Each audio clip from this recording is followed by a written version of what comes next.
Колин, же Кыргыз атым Калия, жана мен биякта тынчсыз корпус волонтер болуп иштейм. Мен Миннесотадан келдим. Миннесота Америкада бир штат. Жана эгер бул Америка болсо, Миннесота бул жерде. Менин атым Томас, мен Корпус Мира волонтермун.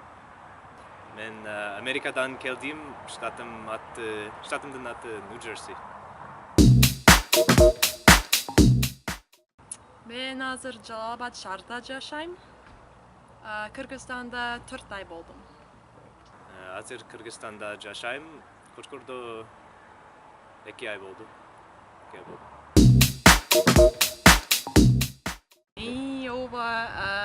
Эң сүйүктүү тамагым лагман. Ооба, Кыргыз тамак жакшы көрөм. Беш бармак жакшы көрөм. Аябай дамдуу. Беш бармак пияз менен дамдуу жасайт.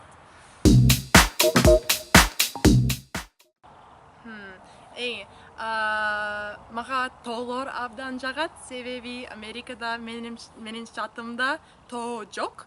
Жана биякта күнөгө мен таң калам, себеби мен көрөм тоолор, бийик тоолор. Жана просто жакты биз достор менен, кыргыз достор жана америкалык достор менен тоого чыгам. Бул аябай кызыктуу. Мен кыргыз тили үйрөнгөндү жакшы көрөм. Бул менин биринчи чет тилим.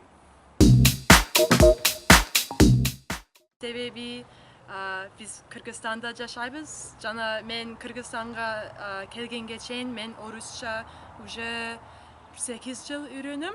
Жана мүмкүн мен орусча менен эле иштей алам, жана кишилер менен сүйлөшө алам.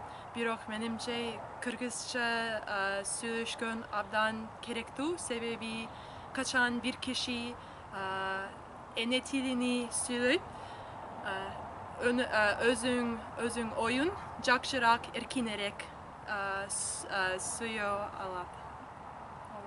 Мен Америкада англис адабият окуганмын. Ошондуктан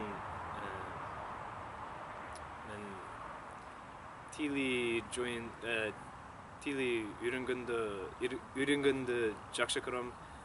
Мен татаал грамматика түшүнгөндү жакшы көрөм. Кыргыз тили англис тилден көп чоң айырма бар. Бирок булар айырмалар аябай кызыктуу мага. Мен Кыргызстанга келгенге чейин мен Манас жөнүндө окудум, анан андай кызыгы баштады.